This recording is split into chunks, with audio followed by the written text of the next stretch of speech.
It's been 3 months since my last open heart surgery, and here's what the recovery was like.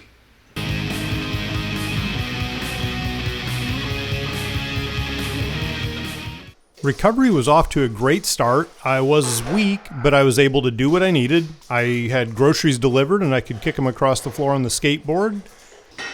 I was able to cook for myself. I was able to do laundry, again, by pushing a laundry basket across the floor with the clothes in it. As far as walking Baron, I had to be really careful that he wouldn't pull on my arm and tear my chest, so I had to put the leash around my waist. And that allowed me to walk him and not worry so much about him tearing the chest. Yeah, I know, shorts, flip-flops, and a parka. It was great after a few days to see normal sinus rhythm on the EKG. First day waking up with laying flat instead of kind of propped up against the wall. It's progress. I was able to start doing a little bit of stretching, just try to get the muscles loosened up after sitting and laying around so much. Balance was still a little bit lacking. I was eating foods I wouldn't normally eat, but not knowing what my appetite would be like, I'd prepared with foods that just might sound good, that I wouldn't even normally keep in the house, but I needed to make sure I was getting calories and protein and everything in, and probably a lot more sugar than I needed. I was able to do dishes and clean the sinks.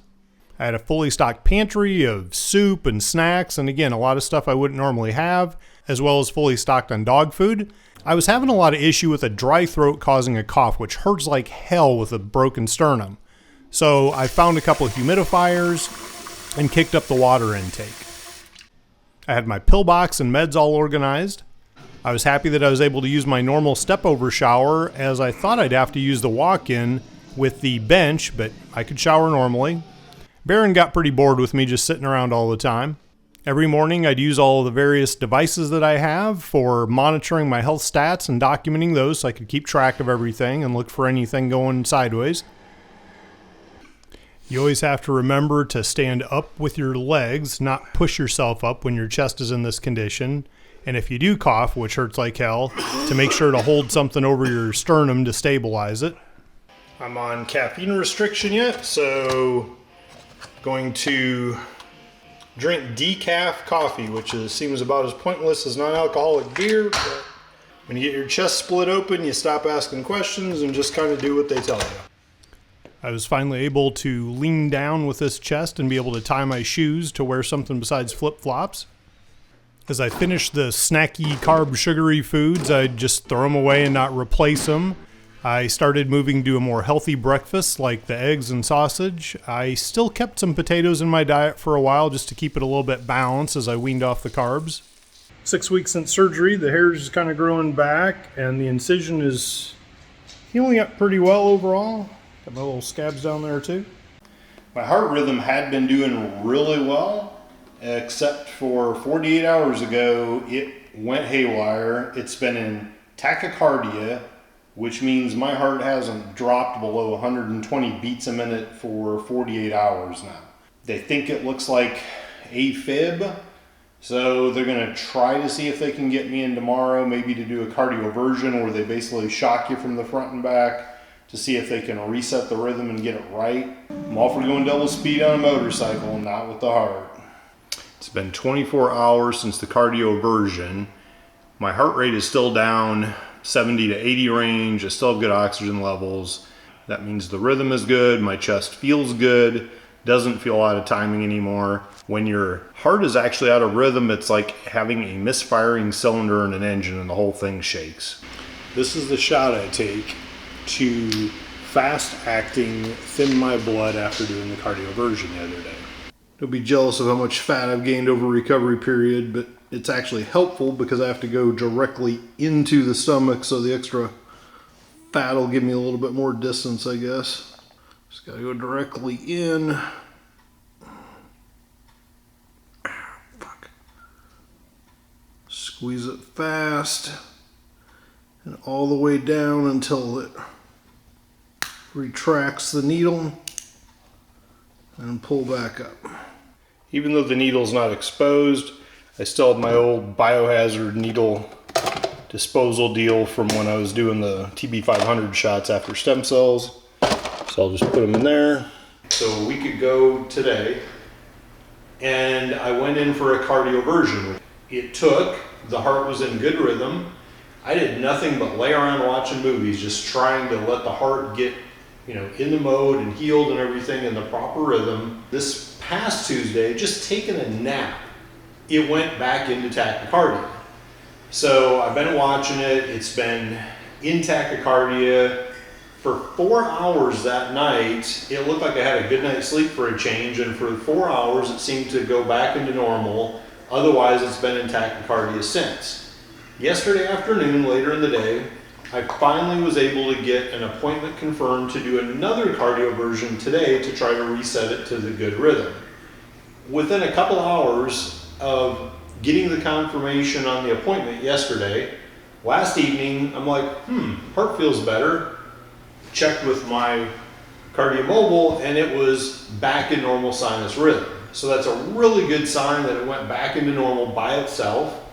It was in normal all night, good heart rate, and it was normal again this morning. So I called the hospital and canceled the cardioversion for today, because you can't reset something that isn't really broke. What a stressful couple weeks at a time where your heart really doesn't need the stress.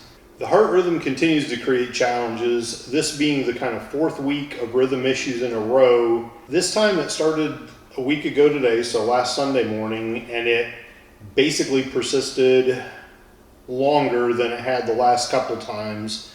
So on Wednesday I started a new med at double dose, and by 11 o'clock that night it got the rhythm back to normal. So I continued the double dose Thursday. On Friday I was supposed to go in for another cardioversion if I needed it, but because the med fixed it, I was able to cancel that cardioversion. This morning, Sunday, I woke up and I was actually in possible AFib, and then 15 minutes later my heart rate just dropped 10 points and I was back in normal. It kind of looks like I'm going to be on this med for a while, and after the 12-week recovery period is over, at some point I'm going to have to come off the med, and then either the heart is going to be happy with its rhythm or it's still going to be a mess, and I'll probably have to have another ablation. A couple wins this weekend. I was able to mow lawn for the first time since surgery, which I don't really like, but I guess it's at least progress, and it took a lot out of me. I did it in 2 halves, the morning and then the night, just to try to separate them, give a little rest in between. I was able to take Baron to Burning Lake this morning, and I'm nowhere near well enough to be able to carry that SUP down to the lake and go out on it, but at least I was able to get him out to a park and let him play in the water a little bit. It's been a month of the heart rhythm being all over the place. It goes back and forth between 120 beats a minute and normal sinus. It's popped in and out of AFib. It'll be in a good for a few days. It hasn't been more than a week before it's changed this whole period. So they put me on the best medication available for heart rhythm. I'm taking double dosage, and even that's not doing it anymore. Usually it goes in sinus at night or when I'm laying real still, and anytime I try to get up and move, it goes into tachycardia, and it's over 110-20 beats a minute. So since medication's not doing it, today is 11 weeks since the surgery, so next week will be 12 weeks. That's the theoretical healing recovery time for the actual surgery inside, which means the healing part should be done so they can go in and do an ablation where they burn out parts of the heart that are causing shorts or errors in the circuit rhythm problem. And they scheduled that ablation for a week from tomorrow, so next Tuesday, and hopefully that ablation fixes it. They'll go in through the femoral, up into the heart, measure the electrical waves or whatever, and then do the burning of the bad spots in the heart.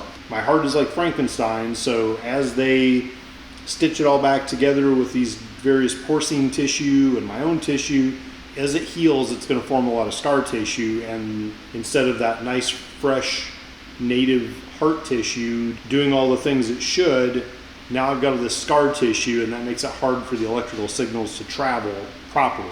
And that's why I'm having to go in and have an ablation. And I fucking hope like hell this fixes it, and then 2 weeks of recovery after that, I can get back to living. Got the EKG monitor out, getting ready for checkout, and we got a bleeder. Nice benefit of blood thinners. Get Cujo, buddy. Good thing I left double food and water out and the door open, main thing, since I had to stay overnight. Just got back from the hospital. I went in yesterday for the ablation, which is normally in and out in 5-6 hours. The rhythm looked a little bit sketchy when they actually got into the heart. And this morning when they checked EKG, it was a nice normal heart wave. Still a couple abnormalities, like a 1 block or something like that, which it's not terrible, and it'll get better as I heal from this whole thing. They let me go. I'm off 2 meds and I'm one other one. So it looks like for the first time in about 3 months, I am quote unquote normal, or as good as my heart's gonna get. So a little bit more healing time. I mean, imagine your heart's beating 120 beats a minute for days on end, and half the time of this month, even sleeping, it never got a rest. So the heart muscle was actually weak and not pumping as hard as it should in that chamber.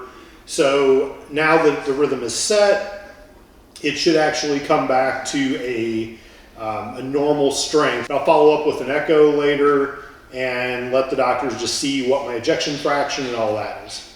Hopefully this is it. As long as everything stays stable, in a couple weeks, I can go back to the gym and swimming and starting to find my new normal and start LIVIN. So nice to see 60 beats per minute resting heart rate as opposed to 120 like it's been for the last month. Today is the first day of the rest of my life. Feeling like the Terminator after getting out of the hospital and getting fixed yesterday. Start it by taking this guy for a walk.